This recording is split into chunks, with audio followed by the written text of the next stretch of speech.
L'Université de Bolova a eu un partenariat déjà fort important avec l'Agence universitaire de la francophonie, l'AUF, ce qui a fait en sorte que tous les établissements puissent directement avoir des partenariats avec l'AUF. C'est dans ce cadre justement que la faculté de médecine a des entretiens, des contacts fréquents avec l'AUF qui propose parfois des formations pour nos enseignants et des formations également pour nos étudiants.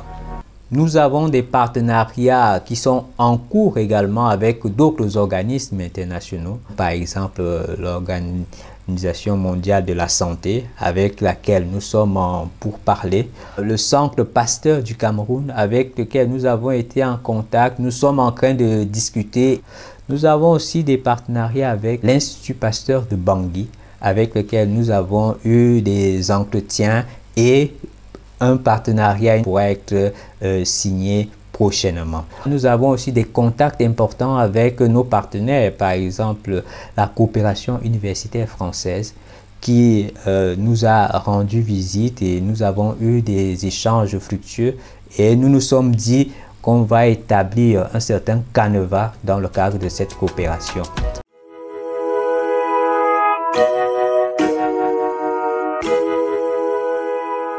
C'est un secret de polichinelle. L'Université de Bolova tient sa faculté de médecine et des sciences pharmaceutiques basée dans la ville de Saint-Mélima. La faculté de médecine et des sciences pharmaceutiques de Saint-Mélima est bien fonctionnelle. La formation y est de qualité. Et les jeunes sont attendus, particulièrement les jeunes de la région, les jeunes des régions environnantes et même des jeunes des pays voisins sont attendus ici pour une formation de qualité. Monsieur le recteur a désigné une commission de validation des programmes. Dans ses instructions, il a instruit tous les établissements de l'Université de Bolova de valider les programmes d'enseignement.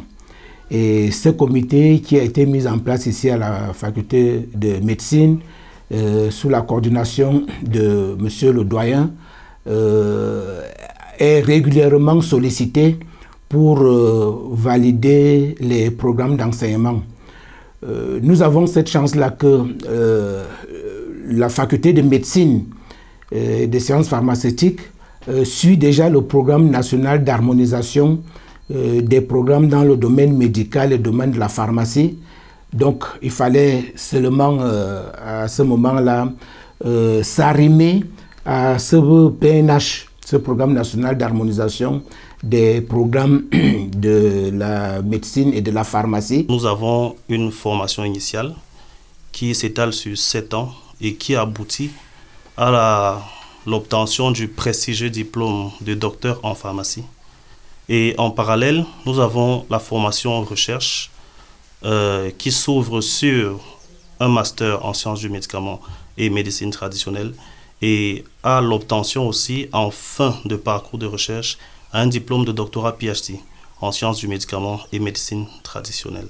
La technologie pharmaceutique, la pharmacologie, la chimie thérapeutique et toutes les disciplines annexes qui vont permettre à l'apprenant d'obtenir tous les acquis qui lui permettent de produire un médicament ou de le contrôler. Le département offre donc une formation, le master de santé publique, qui est une formation qui s'étale sur 2 ans dans les domaines de la biostatistique, de l'épidémiologie, de la santé environnement, de la promotion de la santé, de l'économie de la santé et tous les autres domaines connexes à la santé publique. Le département de sciences biologiques est un département de la faculté de médecine, comme vous l'avez dit, qui est principalement focalisé sur les sciences qu'on appelle les sciences fondamentales. Tout ce qui regroupe plusieurs disciplines, notamment l'hématologie, la microbiologie, la bactériologie, la virologie, l'immunologie, et beaucoup d'autres disciplines. Donc c'est, comme vous le comprenez, un département assez vaste qui demande beaucoup d'expertise dans la formation médicale en général et dans la formation pharmaceutique ou la formation des étudiants en master recherche. Ce département est incontournable parce que les sciences fondamentales qui sont dans les sciences biologiques sont absolument nécessaires pour comprendre le fonctionnement du corps humain. Et pour comprendre le fonctionnement du corps humain, donc, ils ont des cours théoriques pendant leur formation et ces cours théoriques n'ont de l'intérêt que s'ils s'appuient sur une formation pratique sous forme de travaux dirigés mais aussi de travaux pratiques, d'où l'importance d'avoir un laboratoire d'application pour le département de sciences biologiques. Pour l'étudiant, ils apprennent d'abord le b.a.-ba. Qu'est-ce que c'est qu'un laboratoire? Quel est le matériel qu'on utilise dans un laboratoire? Quelles sont les différentes disciplines qu'on retrouve dans un laboratoire et comment est-ce que c'est compartimenté? Deuxièmement, ils doivent apprendre les analyses qu'on fait dans chaque type de laboratoire, dans chaque unité de laboratoire. Quelles analyses est-ce qu'on fait en hématologie? Quelles analyses est-ce qu'on fait en microbiologie? Quelles analyses est-ce qu'on fait en parasitologie, etc. Ils doivent apprendre à faire les prélèvements pour ces analyses-là parce que les prélèvements sont spécifiques du type d'analyse que vous allez faire. L'apprentissage se passe très bien et les programmes sont suivis avec des applications pratiques. 2 promotions sont en cours de formation et les premiers docteurs auront bientôt leur parchemin. Depuis que nous sommes à la faculté de médecine et des sciences pharmaceutiques de Bolova, nous avons pu voir que la pharmacie va nous offrir beaucoup d'opportunités. On a l'industriel qui s'occupe de la mise de la production des médicaments jusqu'à sa mise à la disposition des clients. On a l'hospitalier qui s'occupe des pharmaciens qui travaillent essentiellement avec les médecins. On a également l'officinal. L'officinal, par contre, c'est le domaine de la pharmacie qui est vraiment très connu par tout le monde parce que c'est vraiment le pharmacien qui est en contact avec les clients. C'est lui qui a la dernière relation avec le client après sa consultation auprès du médecin. Et pour permettre que les étudiants que nous sommes puissions bien acquérir ou bien appréhender les connaissances qu'on nous donne, l'administration s'arrange à ce qu'il y ait des TD, il y ait des TP, pour permettre aux étudiants de bien comprendre les cours qui leur sont transmis. L'administration s'arrange à ce qu'à la fin de chaque année, les étudiants de chaque cycle puissent aller dans les hôpitaux faire un stage en soins infirmiers à notre niveau pour permettre déjà de toucher du doigt le métier futur. Le biologiste, c'est lui qui s'occupe essentiellement de la recherche et des analyses médicales à l'hôpital et bien évidemment en industrie.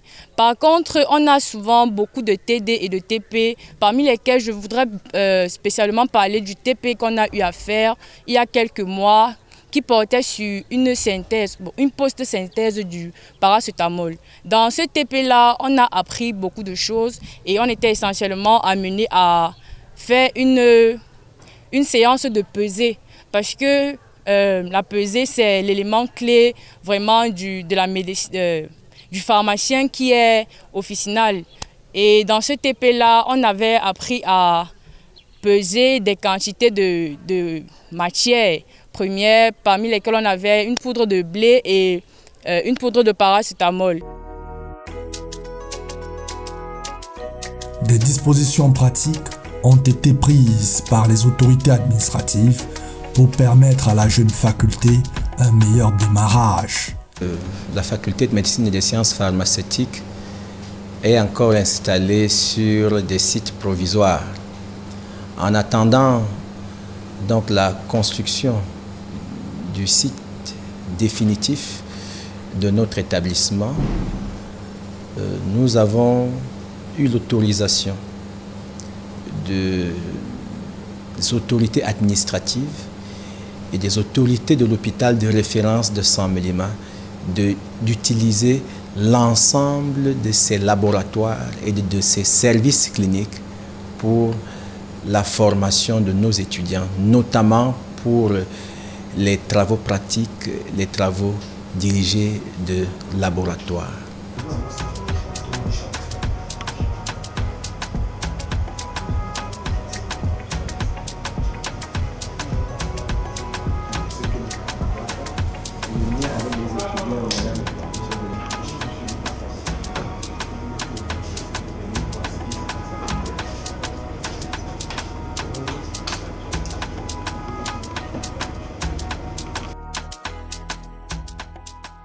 Sur le plan des enseignements, nous avons le cycle d'études en médecine générale qui est fonctionnel, notamment avec 2 promotions qui sont en train d'être formées de médecins.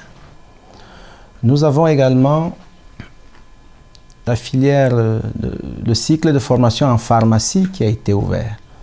We have 190 students for the now, because for the first years we have 90 students.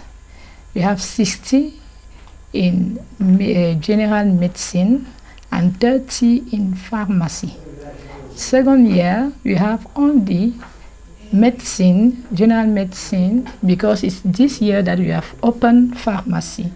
Then in level 200 we have 59 students. Yes, for the masters we have 39 students in 4 fields. Then we have master in public health, we have master in microbiology, master in immunology, and master in medical traditional science. We promote the responsibility of women. Then in our faculty, we have, I'm a vice dean, I'm woman, exactly. Yes, for the 3 vice dean, I'm the one. We have 1 head of division, yes, which is woman. We have 2 head of service, which are women, and we have 5 head of department. Then we have many women which are responsible here.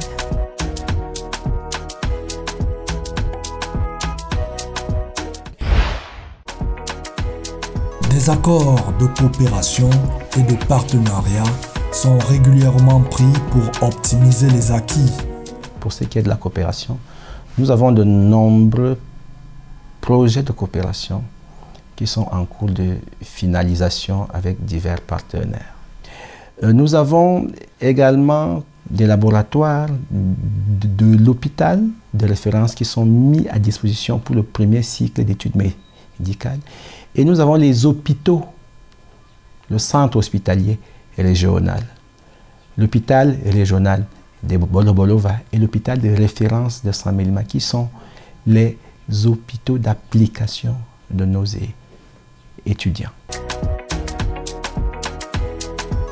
La faculté de médecine et des sciences pharmaceutiques de Saint-Mélima, une belle opportunité pour les jeunes Camerounais et ceux de la sous-région.